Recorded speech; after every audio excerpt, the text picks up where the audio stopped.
ಇವತ್ತು ನಮ್ಮ ಮನೆಯಲ್ಲಿ ಮೀನಿನ ಬಲೆಗೆ ಒಂದು ಕೇರೆ ಹಾವು ಸಿಕ್ಕಿಕೊಂಡಿದೆ. ಬೆಳಿಗ್ಗೆ ಅದು ಸಿಕ್ಕಿಕೊಂಡಿತ್ತು. ಪಾಪ ಅದಕ್ಕೆ ಹೊರಗೆ ಬರಲಿಕ್ಕಾಗದೆ ತುಂಬ ಕಷ್ಟಪಟ್ಟಿದ್ದು. ನಾವು ಒಂದು 10 ಗಂಟೆಗೆ ನೋಡಿದ್ದೇವೆ. ಸದಾ 1 ಗಂಟೆ 1.5 ಗಂಟೆ ಅಷ್ಟು ಹೊತ್ತು ಇದೇ ರೀತಿ ಕಷ್ಟಪಟ್ಟು ಅದನ್ನು ಹೀಗಾದರೂ ಬದುಕಿಸಿದ್ದೇವೆ.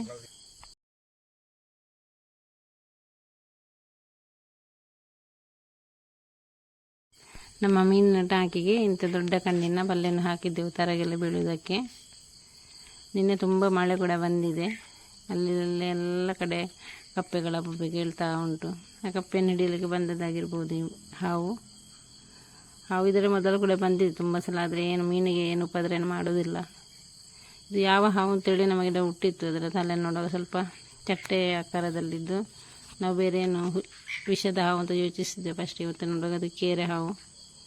ಅದನ್ನು ಹೇಗಾದರೂ ಮಾಡಿ ಬದುಕಿಸಿದ್ದೇವೆ.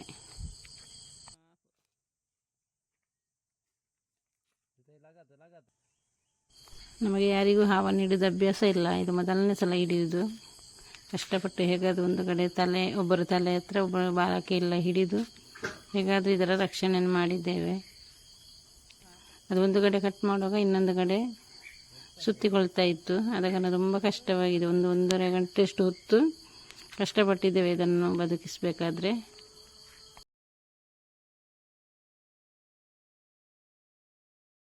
ಸೆಕೆಗಾಲದಲ್ಲಿ ಹಾವುಗಳೆಷ್ಟು ಬರ್ತಾ ಇರ್ತವೆ. ನಾವು ಹಿತ್ತಲಲ್ಲಿಂದ ಮೀನಿನ ಟ್ಯಾಂಕ್ ಎಲ್ಲ ಇದೆ, ಆದ ಕಾರಣ ಬರ್ತಾ ಇರ್ತವೆ. ಬಂದು ತನ್ನಷ್ಟಕ್ಕೆ ಹೋಗ್ತದೆ ಅದು. ಆದರೆ ಈ ಸಲ ಈ ಬಲೆಗೆ ಸಿಕ್ಕಿಕೊಂಡದ್ದು ಮೊದಲನೇ ಸಲ. ಇದರ ಮೊದಲು ಇಂಥ ಬಲೆ ಕೂಡ ಹಾಕಲಿಲ್ಲ ನಾವು ಸಹ ಪೂರ ಕಣ್ಣಿನ ಬಲೆಯನ್ನು ಹಾಕಿದ್ದೆವು. ಇಂಥ ಬಲೆ ಹಾಕಿ ದೊಡ್ಡ ಕಷ್ಟ ಆಯಿತು. ಮೊದಲನೇ ಬಲೆ ಹರಿದೋದ ಕಾರಣ ನಾವು ಈ ಬಲೆಯನ್ನು ಹಾಕಿದ್ದೆವು ತತ್ಕಾಲಕ್ಕೆ. ಇಂಥ ಬಲೆ ಹಾಕುವುದೇ ತುಂಬ ಡೇಂಜರ್. ಇಂಥ ಹಾವುಗಳೆಲ್ಲ ಬಂದರೆ ಪಾಪ ಅದರ ಒಳಗೆ ಸಿಕ್ಕಿಕೊಂಡ್ರೆ ಏನು ಮಾಡಲಿಕ್ಕಾಗಲಿಕ್ಕಿಲ್ಲ. ನಮ್ಮಂಥವರಿಗೆ ಅದನ್ನು ಬದುಕಿಸಲಿಕ್ಕೆ ಕೂಡ ಕಷ್ಟ ಆಗ್ತದೆ. ಅದನ್ನು ಹಿಡಿಲಿಕ್ಕೆ ಧೈರ್ಯವೂ ಇಲ್ಲ.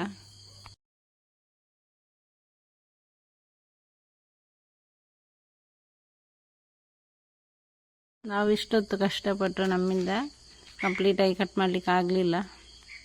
ಆದ ಕಾರಣ ಕಸಿನ್ ಒಬ್ಬರನ್ನು ಕರೆದು ಅವರು ಬಂದು ಕಂಪ್ಲೀಟಾಗಿ ಅದರ ನೆಟ್ಟನ್ನು ಕಟ್ ಮಾಡಿ ಕೊಟ್ಟರು. ಮತ್ತು ನಮ್ಮ ಹಿತ್ತಲಲ್ಲಿ ಆ ಸೈಡಲ್ಲಿ ಕೊಂಡೋಗಿ ಬಿಟ್ಟೆವು. ತುಂಬ ಖುಷಿಯಾಯಿತು ನಮಗೆ. ಹಾವಿಗೆ ಏನು ಗಾಯಗಳಾಗದ ಹಾಗೆ ಜಾಗ್ರತೆಯಲ್ಲಿ ನೆಟ್ಟನ್ನು ಕಟ್ ಮಾಡಿದೆವು.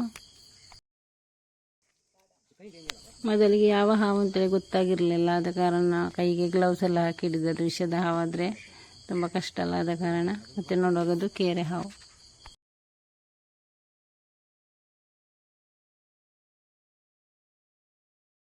ಈ ಬೇಸಿಗೆಗಾಲದಲ್ಲಿ ನಾವು ಮನೆಯ ದೂರದಲ್ಲಿ ಅಲ್ಲಲ್ಲಿ ಅಗಲದ ಪಾತ್ರೆಯಲ್ಲಿ ನೀರನ್ನು ಇಡ್ತಾ ಇದ್ದೆವು. ಪ್ರಾಣಿ ಪಕ್ಷಿಗಳಿಗೂ ಆಯಿತು, ಇಂಥ ಉರಗಗಳಿಗೂ ಹಾವುಗಳಿಗೆಲ್ಲ ನೀರು ಇಟ್ಟಾಗಿ ಆಗ್ತದೆ. ಅವುಗಳಲ್ಲೇ ಕುಡಿದು ಹೋಗ್ತವೆ. ನಮ್ಮ ಹಾಗೆ ಅವುಗಳಿಗೆ ಕೂಡ ಬದುಕುವ ಸ್ವಾತಂತ್ರ್ಯವಿದೆ ಈ ಭೂಮಿಯಲ್ಲಿ. ಇವುಗಳನ್ನು ಸಂರಕ್ಷಿಸುವುದು ನಮ್ಮ ಕರ್ತವ್ಯವಾಗಿದೆ. ಇಂಥ ಪ್ರಾಣಿಗಳು ಉರಗಗಳು ಸುಮ್ಮನೆ ನಮ್ಮನ್ನು ಕಚ್ಚುವುದಿಲ್ಲ. ಅವುಗಳಿಗೆ ನೋವಾದರೆ ಮಾತ್ರ ಕಚ್ಚುವುದು.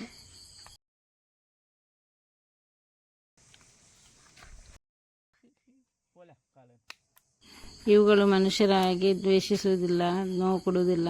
ಇವುಗಳಿಗೆ ನೋವಾದರೆ ಮಾತ್ರ ಅವುಗಳು ಕಚ್ಚುತ್ತವೆ.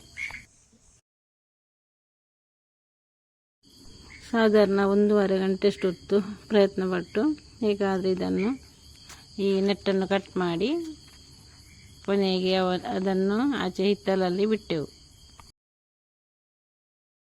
ತುಂಬ ಖುಷಿಯಿಂದ ಆ ಹಾವು ಓಡಿ ಹೋಯಿತು.